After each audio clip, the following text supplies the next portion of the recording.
Բուրըն ծափահարություններ Տեր Հիսուսին, բազում անգամներ զարմանում եմ մեր Տեր Աստծո գործերով, հրաշքներով, նշաններով, կապ չունի թե որտեղ եմ քարոզում,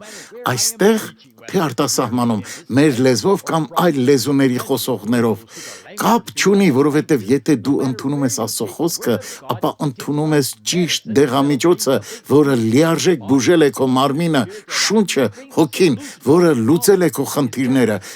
Աստծո խոսքը, Աստծո զորությունը միշտ ներկա է հրաշքներ, զորություններ գործելու համար։ Այս պաշտամունքի ընթացքում Տերը կարող է հրաշքներ անել, մեծ ու յուրահատուկ բաներ անել։ Այս հնարավորությունից ավելի լավ հնարավորություն չի լինի։ Մենք հիմա լսելու ենք Աստծո խոսքը։ Խոսքը քարոզվելու է։ Հիսուսը շարունակ ասում էր մարդկանց. եթե լսելու ականջ ունեք,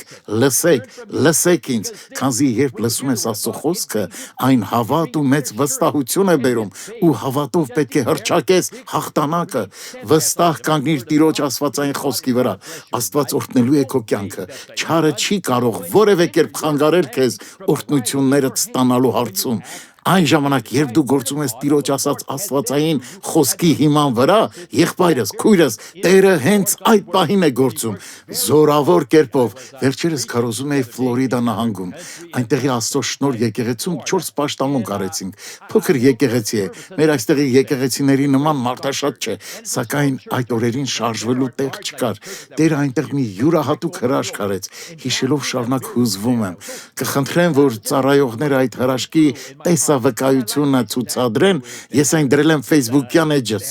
այն կոչվում է Mission RR Suarez, գիտեք, որ շատերն իմ անունը օգտագործում են ու ասում, թե դրանք իմ էջերն են, սակայն դա այդպես չէ, Տերը այնտեղ մեծ հրաշք արեց, պետք է այդ բարի լուրը տարածվի, ցավոք այդ նմանակողները առավոտյան արտանում ու զանգում են ինձ, ուզում են շատ արագ բարձել, դա իրոք եղել է, թե ոչ, օ սիրելի հայր, խեղճ մարդիկ, նրանք պետք է խոսեն այդ հրաշքների մասին, ինքնաթիռով հասնեն Ֆլորիդա եւ ճշտեն, թե արդյոք ես խաբում եմ, թե ոչ, հետո մեծ տառերով գրեն ճշմարտությունը քաղաքի շենքերի վրա կամ այդ կնոջ տանեն բժշկական ստուգման եւ իրենք համոզվեն, թե նա ինչ վիճակում է եղել նախկինում։ Դիտենք վկայությունը։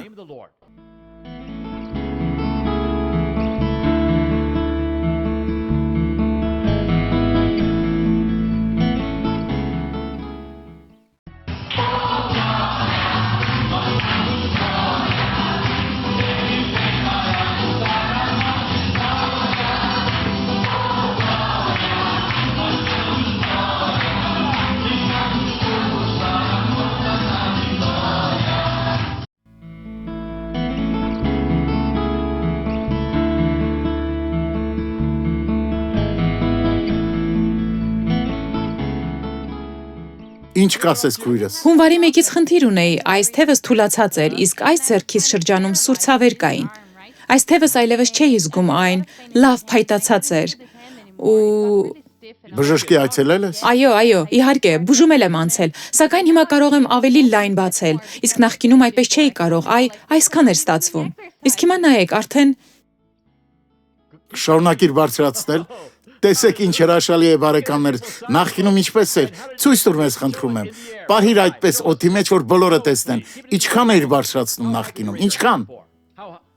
Միայն այս չափի էի բարձրացնում։ Միայն այդքան։ Ոչ ավելի։ Հիմա կարող եմ բարձրացնել, նայեք։ Լավ, այդքան չէիր բարձրացնում, չէ։ Ոչ, հիմա կարող եմ բարձրացնել։ Օ, ինչ հրաշալի է բարեկամներս։ Նույնիսկ հիմա զգում եմ ձեռքս։ Մեր Տեր Աստվածը հրաշալի է։ Ամեն։ Այդ խնդիրը որ ունեիր, թևդ որքան էիր բարձրացնում։ Ձեռքս այսպես բացել չէի կարող։ Այսինքն ձեռքդ միշտ փակ էր։ Ափս միշտ փակ էր։ Հետո Աստված սկսեց բացել ձեռքը։ Նա սկսեց բացել իմ ձեռքը ու սկսեցի այսպես անել։ Ձեր աղոթքի ընթացքում սկսեցի լավ զգալ ինձ, սակայն վախեցա, որովհետև սաստիկ ցավում էր։ Աղոթքից հետո ձեռքդ էլի ցավում էր։ Այո, ցավում էր։ Բայց հետո սկսեցի բացել ափս մտածելով, Աստված իմ, ես կարող եմ դա անել։ Սկսեցի բարձրացնել ու հասկացա, որ բուժվել եմ։ Իսկ ինչպես է ձեռքդ հիմա քույրս։ Նայեք։ Տեսեք բարեկամներս, ես դրել եմ քո Հիմա կարող եմ։ Ես քո վկայությունը դրել եմ իմ Facebook-յան էջին։ Ամեն։ Գիտես թե քանի հոգի է տեսել վկայությունը։ Քանի։ Ասել եմ Հովիվ Իսմայելին 88000 մարդ է տեսել։ Փառք Աստծո։ Քո մասին գիտի 88,000 մարդ, հիմնականում բրազիլացիներ, որոնք դիտել են քո վկայությունը։ Նրանք այս հրաշքի համար օրհնում են Տիրոջը։ Քո կյանքը նրանն է, ամեն։ Շնորհակալ եմ, ամեն, Բարեկամներս, մեր շնորհակալ եմ։ Տեր Աստված հրաշալի է։ Եկեք ծափարենք Տեր Հիսուսին։ Մեր քույրերից մեկը գտնվում էր մեր ռադիո հաղորդումների սենյակներից մեկում, ու հանկարծ նա լսում է այս քրոջ ձեռքի բուժման մասին, ու երբ նա պայուսակներով ներս է մտնում, ու այդ պահին լսում, որ «Օ, Հիսուսը բուժել է ինձ, տեսեք», այդ կինն ասաց, որ ինքը մի պահ վախեցել է, չի հասկացել, թե ինչ է տեղի ունեցել այդ պահին։ Բարեկամներս, Տեր Աստված այստեղ է քո կյանքը օրհնելու համար, փառք Աստծո։ Միասին բացենք Երեմիա մարգարեի գրքի 4-րդ գլուխը։ Վերջերս ուսումնասիրում ենք Հուդային ուղված այս մարգարեությունը։ Երեմիան մարգարեանալով ասում էր Հուդայի ժողովրդին, որ նրանք գերության են գնալու, ապաշխարելու կարիք կա։ Նա հորդորում էր նրանց քայլեր անել, բայց նրանք մերժում էին։ Ժողովուրդը Նաբուգոդոնոսորի կողմից գերության տարվեց, իսկ դրանից մոտ 100 տարի առաջ այդ երկու ազգերից Իսրայելը հարավայինում մնացել էին Հուդան ու Բենյամինը։ Հյուսիսի թագավորությունը արդեն չկար, բայց Հուդան դեռ կանգուն էր։ Դրանից մոտ 100 տարի առաջ Հյուսիսի թագավորությունը կործանվել էր ասորեստանցի կայսեր կողմից, որը ավելի ուշ պարտվեց Բաբելոնի թագավորին, եւ ամբողջ Իսրայելը ձուլվելով վերացավ։ Այդ ժամանակ Հուդայի թագավորը Եզեկիան էր։ Այդ լուրը լսելով նա եւ ժողովուրդը տագնապեցին, որովհետեւ ասորեստանյան կայսրությունը շատ հզոր էր։ Այդ ժամանակվա թագավորը Սենեքերիմը սպառնաց Եզեկիային, սակայն հրեա թագավորը աղոթեց եւ Տերը նրան հաղթանակ տվեց։ Սենեքերիմը ամոթահար վերադարձավ Ասորեստան եւ այնտեղ սպանվեց։ Մոտ 100 տարի անցավ դրանից հետո։ Նրանք արդեն խաղաղ ու բարգավաճ ապրում էին ու չէին անհանգստանում թշնամու որևէ սպառնալիքից։ Մինչդեռ Երեմիան շարունակ զգուշացում էր, որ բաբելոնացիները գալու են, դուք ստրկացվելու եք, դա 70 տարի է տևելու, սակայն նրան ուղղակի չէին հավատում։ 4-րդ գլխում նա ասում է, թե ինչպես նրանց խնդիրը կարող էր լուծվել։ Այսօր էլ Աստված շատ անգամ է օգտագործում իր մարգարեներին ավետարանելու, զգուշացնելու համար այն խնդիրների մասին, որոնք կարող են առաջանալ մարդկանց կյանքում, ընտանիքում, աշխատավայրում, բայց մարդիկ չեն արթնանում։ 4-րդ գլխում Երեմիան մարգարեանում է, Երեմիա 4:1, եթե դառնալու լինես, ով Իսրայել, ասում է Տերը, դեպի ինձ դարձիր, եւ եթե հեռացնելու լինես քո գարշելիքը իմ առաջից, թափառական պիտի չլինես։ Մենք պետք է դառնանք դեպի Տերը, եւ սա որևէ կերպ կապված չէ կրոնի հետ, այն կապված չէ մեր մտածած լուծման հետ։ Պետք է խոսքից սովորենք, թե Տերը հստակ ինչ է ուզում, որ մենք անենք ու իրապես համառորեն փնտրենք Տիրոջը։ Մարգարեն ասում է, որ եթե դառնալու լինեն, ապա Տիրոջը դառնան, եւ եթե հեռացնեն Տիրոջ առջևից իրենց բոլոր գարշելիքները, Տիրոջ համար գարշելիքները դրանք կեղտոտ, անմաքուր կամ որևէ բացասական բաներն են, Աստծո համար գարշելի է, երբ մտածում ես, որ դու անպիտան մեկն ես, որ քո համար հույս չկա, որ քո կյանքը երբեք չի բարելավվելու, դու դրանով դեմ ես գնում ավետարանի խոսքին, քեզ համար Տիրոջ ծրագրին։ Տերը ուզում է ներել քեզ ու հաջողակ դարձնել, փոխել քո կյանքը ամբողջովին ու լիարժեքաբար։ Եթե Հուդան դառնար Տիրոջը, նրանք կդադարեին թափառել բազում մարդկանց նման, որոնք այս ու այն կողմ են գնում ու կյանքում որևէ տեղ չեն հասնում։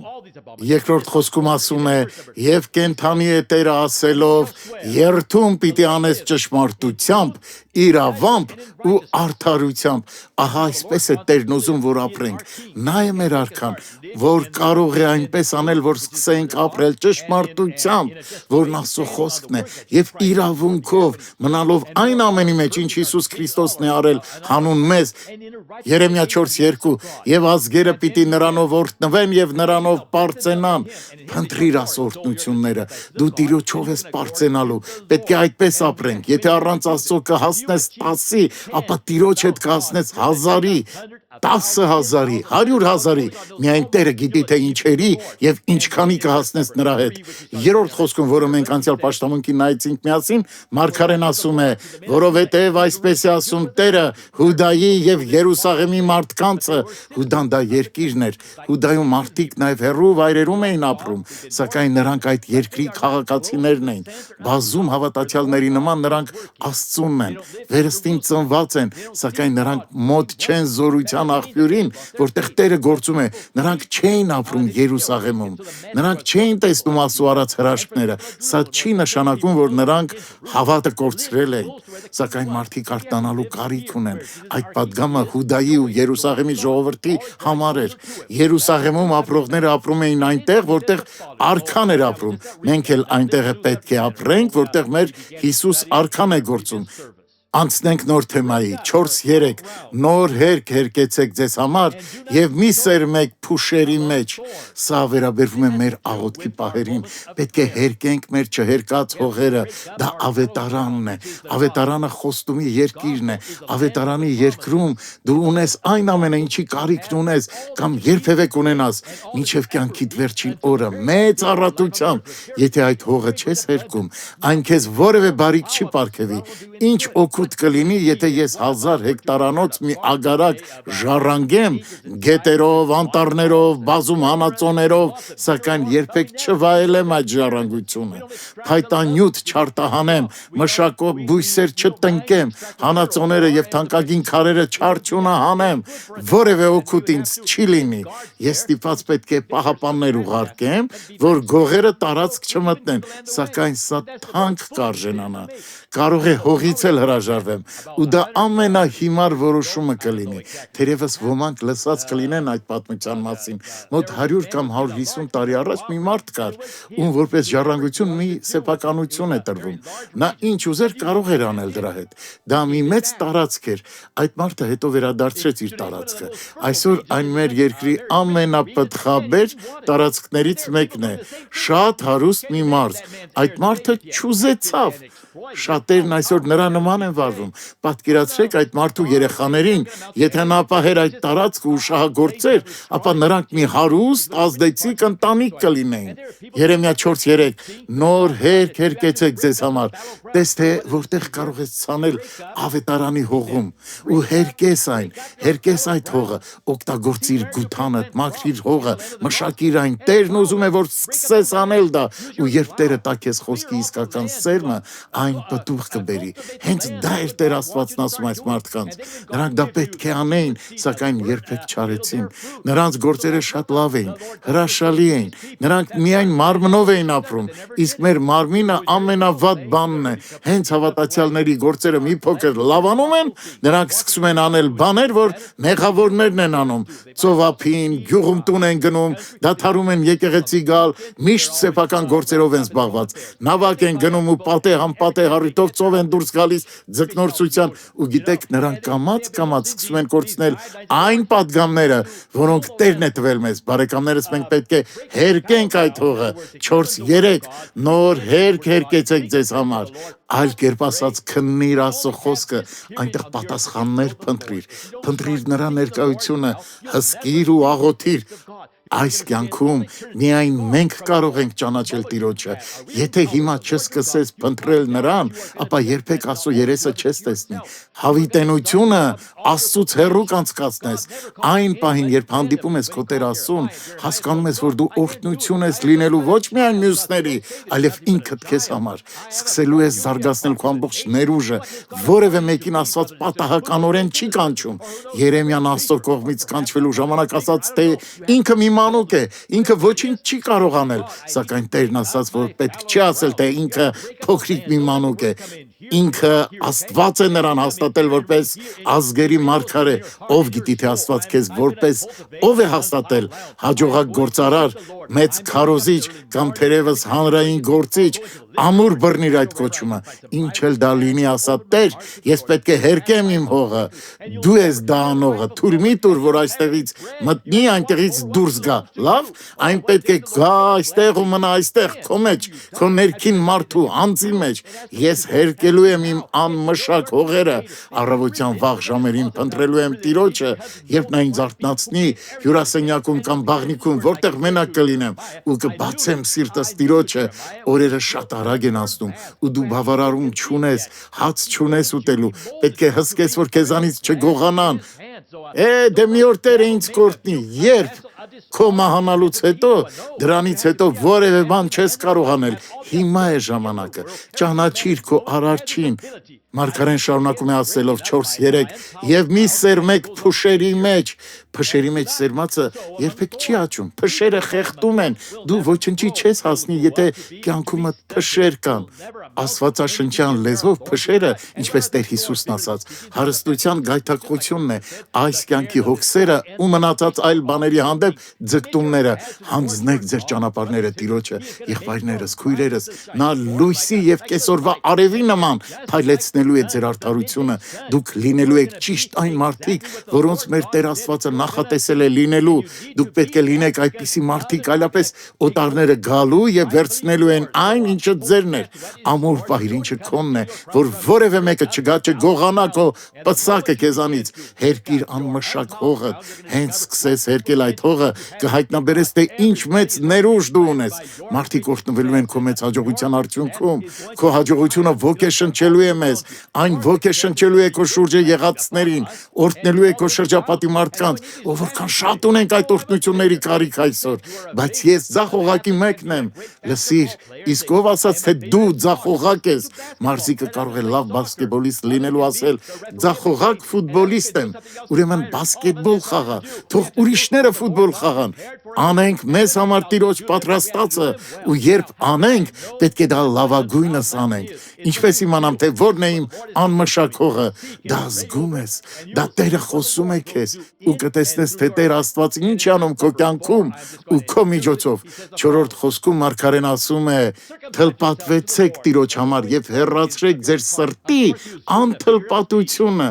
Իհարկե այստեղ նա առածով է խոսում, բոլոր հրեա տղաները 8 տարեկանում թլպատվում էին, դա կոչվում է ֆիմոզ, Տերը այսօր ասում է, որ պետք է հեռացնես դա, պետք է այսօր թլպատես սիրտդ, դա քո անձի ներսում է, մենք պետք է Հիսուս Քրիստոսի նշանը կրենք մեր մեջ, պետք է հեռացնես քեզ կապող, խանգարող բաները, գիտեմ, որ Տերն ուզում է, որ հաջողակ լինեմ, բայց այն բանը սիրում եմ անել, ոչ, մի ձգտիր որևէ բանի, որը մեղք է, դա քեզ տանելու է հավիտենական կորստյան, դու հավերժ տառապելու ես հավիտենության մեջ, ասա Տեր, ուզում եմ միայն այն, ինչը սուրբ է, մաքուր է, ուզում եմ իմ կայացումը քո մեջ տեսնել, Չարը միտքդ խելառ բաներով է լցնում ու դու գժվում ես, սակայն Տերն ասում է, որ թլպատվես, ինչպես եմ դա անում, Քրիստոսով թլպատությունը ջրով մկրտությամբ է, սակայն ավելին է քան դա, պետք է իրական որոշում ընդունել, հեռացնելու եմ ինձ կապող ցանկացած բան, որոնք ինձ հետ են պահում հավատի մեջ աճելուց, կյանքում լիարժեք իրացում գտնելուց, եւ Աստված հենց դա է ուզում իր ժողովրդից, աղոթենք բարեկամներս, ուզում եմ օրհնել ձեզ, Հայրս, սրտանց շնորհակալ եմ, քանզի մեզ կանչել ես հաղթական կյանքով ապրելու, Հայր, ամուր կանգնելու մեր ոտքերի վրա, կանգնելու քո առջև Տեր եւ բացելու մեր ճանապարհը այս աշխարհում առանց որևէ մեկի հանդեպ նվազ զգալու, որովհետև Տեր իրականում բոլորիս հավասար է ստեղծել, որևէ մեկիս կյանքը չարին չի ենթարկվելու, Հայր, չարն ասում է, թե ես անհույս եմ, որ աղքատ, խեղճ մեկն եմ, ձախողակ եմ ու այս աշխարհում ապրելու որևէ պատճառ չունեմ, Տեր, սակայն մենք կենդանի ենք այսօր, որովհետև դու ես ծրագրել մեր կյանքը, մենք մի տձև զանգված ենք, բայց դու եկար, հպվեցիր մեզ կին ու տղամարդ դարձրեցիր եւ բոլորիս որոշակի պարգևներ, տաղանդներ տվեցիր, օժտեցիր որոշակի կարողություններով, որ ամեն մեկիս իրական օրհնություն դարձնես, թույլ չենք տալու, որ չարը ուղղորդի մեր կյանքերը ու տանի մեզ իր ուզած տեղը, Հայր, խնդրում ենք արթնացրու մեզ, խնդրում եմ արթնացրու մեզ, խնդրում եմ եւ օգտագործիր այս մարդկանց, Տեր քո կամքի համաձայն իմ Աստված աղոթում եմ Տեր Հիսուսի անունով, շնորհակալ եմ սրտանց Տեր, օրհնում եմ այստեղ գտնվող յուրաքանչյուր մեկին, դեմ եմ խոսում բոլոր ստության չար ոգիներին, որոնք խաբում են այս մարդկանց, հեռացեք նրանց կյանքերից հենց հիմա, ես պահանջում եմ դա Հիսուսի անունով, ամեն, այժմ անցնենք իրական կյանքի պատմությանը։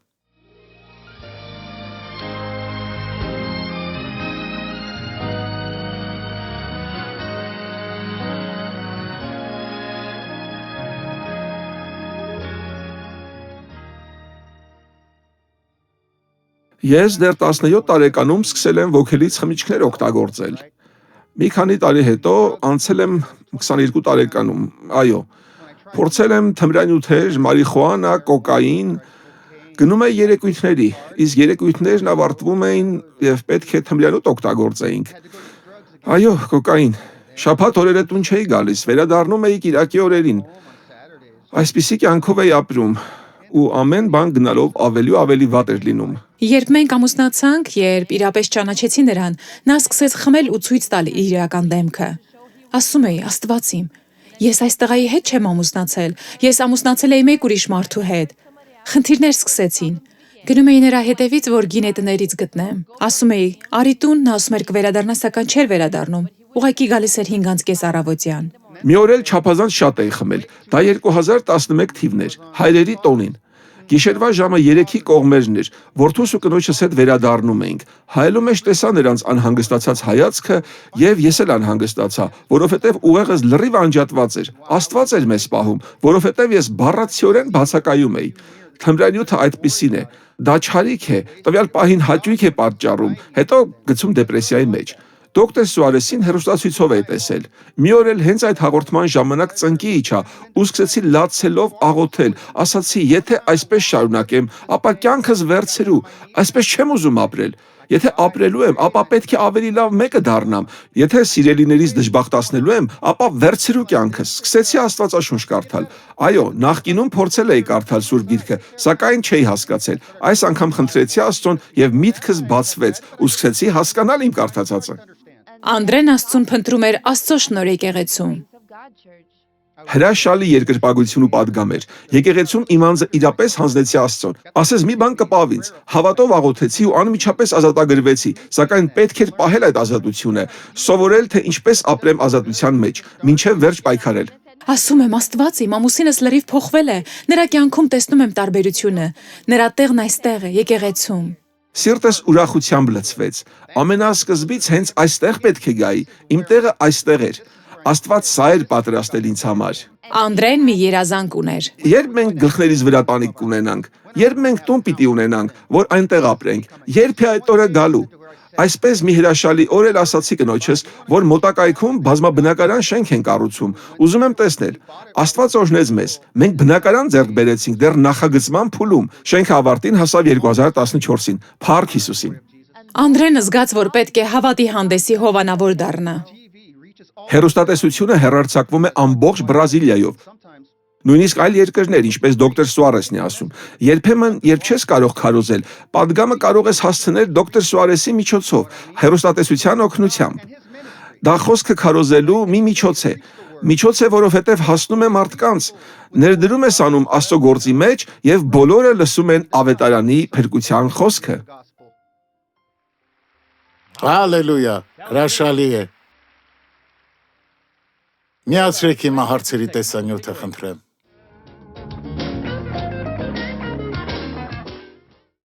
Ինչու է Սուրբ Գիրքն ասում, թե ավելի լավ է գնալ հուղարկավորության, քան թե խնջույքի։ Որովհետև այդպես են գիտակցում այս կյանքի իրականությունը։ Շատ անգամ խնջույքների ժամանակ ընկնում են կյանքի ունայնության հոսանքի մեջ, մինչդեռ հուղարկավորությունը ցույց է տալիս այն, ինչի առաջ մի օր կանգնելու ենք։ Պետք է դրան պատրաստ լինենք։ Բարեկամներս, Աստված զորավոր կերպով է գործում։ Փառք եմ տալիս նրան դրա համար։ Լիովին վստահ եմ, որ Աստված խնդիրներիդ լուծումներ է բերելու, սակայն կախարդական փայտիկի շարժման չսպասես։ Լավ, փորձենք հասկանալ այս հրաշալի պատգամը։ Պատմության այն երիտասարդի նման, ով ասում է, որ կարդալիս ոչինչ չէր հասկանում, հետո խնդրեց, որ Տերը միտք բացի։ Խնդրիր Տիրոջը եւ նա կօգնի քեզ հասկանալ, մի ամբողջ տիեզերք կա, որը չես էլ պատկերացնի կատարելության, անմեղության, սրբության, հաջողության, լեցուն կյանքի մի հրաշալի վայր, որին դու էլ մասնակցելու իրավունք ունես։ Թույլ տվեք օրհնել ձեզ իմ աղոթքով։ Ավարտում ենք այս պաշտամունքը Հայր Տեր Հիսուսի անունով, հավատս միավորում եմ այստեղ ինձ հետ աղոթող մարդկանց հավատի հետ։ Նրանք ազատագրման կարիք ունեն, Տեր։ Տեսանք, թե քանի բուժումներ արեցիր, Տեր։ Դու հրաշալի ես, Հայր։ Դու որևէ կռվում չես պարտվել ու դու գործելու ես հիմա ու այս մարդկանց լիարժեք հաղթանակ ես տալու։ Ուզում եմ, Տեր, որ հրաշք տեղի ունենա։ Ուզում եմ, որ նրանք բուժվեն, օրհնվեն, փոխվեն, Տեր։ Օրհնում եմ նրանց քո պատվի փառքի համար ու ասում սատանա դուրս արի այս մարդկանց կյանքերից չվերադառնաս Տեր Հիսուսի անունով փառք Աստծուն եւ միասին ասենք ամեն Praise the Lord.